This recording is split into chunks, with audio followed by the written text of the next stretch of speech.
नमस्कार, स्वागत है आप सभी का मेरे YouTube चैनल सुलझी ज़िंदगी में। जैसा कि आप लोग जानते हैं कि ये सावन का महीना चल रहा है और ये सावन का महीना भगवान भोलेनाथ के लिए समर्पित होता है। आप पूरे सावन में भगवान की भक्ति कर सकते हैं, पूजा कर सकते हैं, उन्हें तरह तरह की चीज़ों से अभिषेक कर सकते हैं, तरह तरह के पुष्पों से उनको सुशोभित कर सकते हैं और मनोवांछित फल पा सकते हैं। तो चलिए आज का हमारा ये वीडियो भगवान भोलेनाथ के लिए है। तो हम देखेंगे कि भगवान भोलेनाथ को किन किन चीज़ों का अभिषेक करते हैं और किन किन पुष्पों को अर्पित किया जाता है और भगवान भोलेनाथ की सेवा करने के साथ साथ उनकी सेवा में किस तरह की सावधानियां बरतनी चाहिए। तो चलिए आज का हम वीडियो शुरू करते हैं। इसके पहले आपको बता दें कि हमारा यह वीडियो है, यह आपको कैसा लगा आप ये बताइए और हमारे चैनल को ज़रूर सब्सक्राइब करिए और लाइक ज़रूर करिए। तो चलिए शुरू करते हैं। सबसे पहले हम देखेंगे कि शिवलिंग के लिए हमें कौन कौन सी चीज़ों का लेकर अभिषेक करना चाहिए। भगवान भोलेनाथ को कौन कौन सी चीज़ें से अभिषेक करने पर क्या फल प्राप्त होते हैं। वैसे तो भगवान बहुत ही सरल स्वभाव के हैं और उनको मात्र सच्चे प्रेम से, श्रद्धा भाव से यदि हम एक लोटा जल मात्र, सादा लोटा जल मात्र उनका अभिषेक कर दिया जाए, उनको अर्पित कर दिया जाए तो भगवान भोलेनाथ प्रसन्न हो जाते हैं। लेकिन यदि हम भगवान भोलेनाथ की विशेष कृपा पाना चाहते हैं तो गंगा जल से हमें उनका अभिषेक करना चाहिए। गंगा जल से यदि जो भी व्यक्ति अभिषेक करता है तो उसको किसी भी तरह की मानसिक रोग है, मानसिक अशांति है, उससे उसे छुटकारा मिलता है। और यदि इसके अलावा यदि वह व्यक्ति गाय के दूध से संतान की मंगलकारी कामना के लिए यदि वह अभिषेक करता है तो इससे ज़रूर उसकी संतान की जो इच्छाएँ हैं वो पूरी होती हैं और साथ साथ इससे लंबी आयु भी प्राप्त होती है। इसके अलावा जो भी व्यक्ति यदि आर्थिक सुख जीवन में चाहता है, समृद्धि चाहता है, सभी प्रकार के भोग विलास चाहता है तो ऐसे व्यक्तियों को अपनी आर्थिक सुख सुविधाओं को बढ़ाने के लिए उसे गन्ने के रस से भगवान शिवलिंग का उसे अभिषेक करना चाहिए। और यदि वह अपने जीवन में लक्ष्मी की कृपा चाहता है, क्योंकि बिना लक्ष्मी की कृपा के, बिना दौलत के, बिना धन के सारी इच्छाएं पूरी नहीं हो सकती हैं, तो लक्ष्मी की कामना करने वाले व्यक्तियों को चंदन से शिवलिंग का अभिषेक करना चाहिए। और यदि किसी भी प्रकार का छाती में रोग हो, घर में हो या स्वयं व्यक्ति को हो, तो उसे आम के जूस से, आम के रस के साथ उसे शिवलिंग का अभिषेक करना चाहिए। इससे उसे रोगों से छुटकारा मिलेगा। और यदि सरसों के तेल से कोई भी व्यक्ति अभिषेक करता है शिवलिंग का तो किसी भी तरह की जो शत्रु बाधा है तो और जो शत्रु काम बिगाड़ रहे हैं या शत्रु किसी पर हावी होने की कोशिश करता है तो इन सब चीज़ों से उसे छुटकारा मिलता है। तो शत्रु बाधा के शमन के लिए सरसों के तेल का अभिषेक करना बहुत ही ज़रूरी बताया गया है।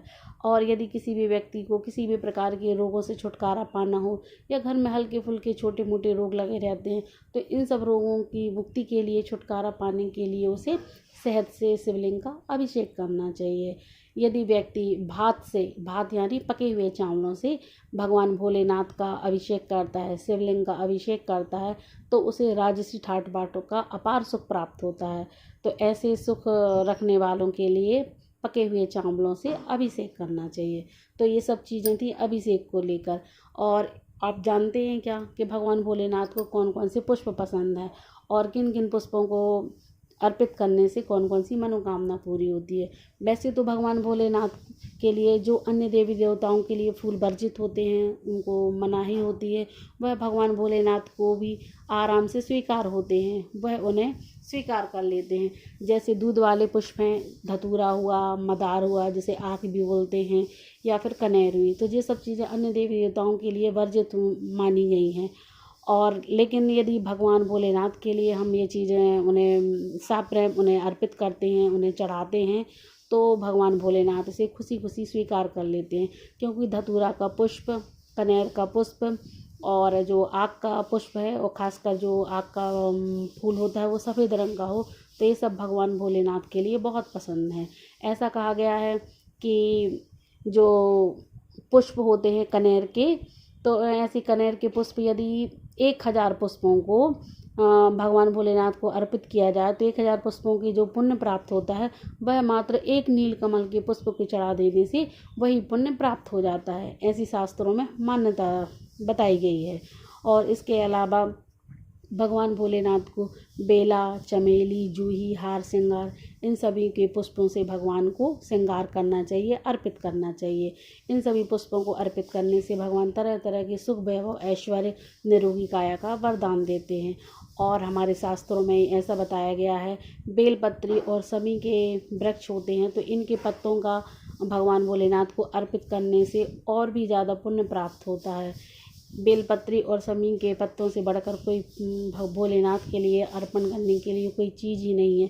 यह बहुत ही सरलता, बड़ी सुलभता से प्राप्त हो जाते हैं और जिससे भगवान भोलेनाथ बहुत ही जल्दी प्रसन्न भी होते हैं। तो आप पूजा में बेलपत्री या समी के पत्तों का प्रयोग ज़रूर करें। और इसके अलावा आप पूजा भक्ति करते हैं, सोमवार के दिन ये सब करते हैं। इसके अलावा आपको बहुत ज़रूरी बात है कि आपको सावधानी क्या रखनी चाहिए।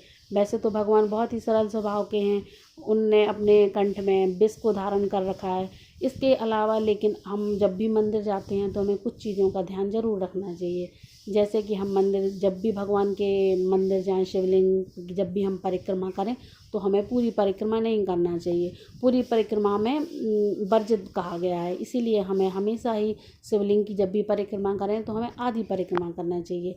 इसके साथ साथ हम जब भी भगवान के मंदिर जाते हैं तो वहाँ पर हम शिवलिंग पर सिंदूर, हल्दी और वहाँ पर जो गुड़हल का पुष्प है वो अर्पित तो करते हैं, लेकिन हमें लिंग पर अर्पित नहीं करना चाहिए। ये सब चीज़ें स्त्री कारक होती हैं, जैसे सिंदूर हुआ, हल्दी हुआ, गुड़हल का जो लाल पुष्प है वो हुआ, तो ये सब चीज़ें स्त्री कारक होती हैं। भगवान भोलेनाथ वैसे भी शिव शक्ति का रूप हैं और अर्धनारीश्वर के रूप में उनकी पूजा की जाती है, लेकिन ये सब चीज़ें लिंग पर वर्जित बताई गई हैं।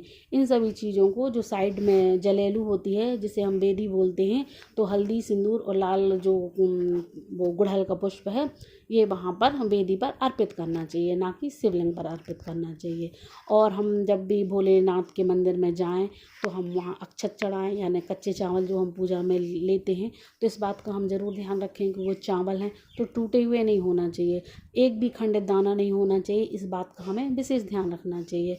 साथ ही हम ये भी ध्यान रखें कि जब भी हम शंकर जी के मंदिर में जाएं तो वहाँ पर हमें शंख नहीं बजाना है, क्योंकि भोलेनाथ को शंख नहीं डमरू पसंद है। तो इस बात का ध्यान रखें कि वहाँ पर शंख नहीं बजाना है बल्कि डमरू बजाना है। और वहाँ पर शिवलिंग पर तुलसी के पत्र को अर्पित नहीं किया जाता है। शंकर जी के मंदिर में तुलसी के पत्रों को वर्जित बताया गया है।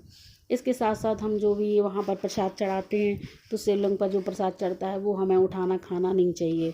और जब भी हम वहाँ पर नारियल चढ़ाएं तो वह नारियल वहाँ पर फोड़कर उसका जल शिवलिंग पर नहीं डालना चाहिए, ना ही स्वयं पीना चाहिए। और जब पूजा पूरी हो जाए, हम पूरी पूजा संपन्न कर लें तो तब लास्ट में पान अंत में हम भगवान को अर्पित करें, क्योंकि पान को अंत में अर्पित करने का विधान बताया गया है। तो आप सभी को ये सब चीज़ें कैसी लगी, उम्मीद है पसंद आई होगी। और आप इसी तरह से भगवान भोलेनाथ की पूजा करिए, उनकी सेवा करिए, उन्हें मनाइए और तरह तरह की सुख, वैभव, धन, हर तरह की आप सुख समृद्धि पाइए और घर में हमेशा खुशहाली रहिए। तो बोलिए बम बम भोले भोले। नमस्कार।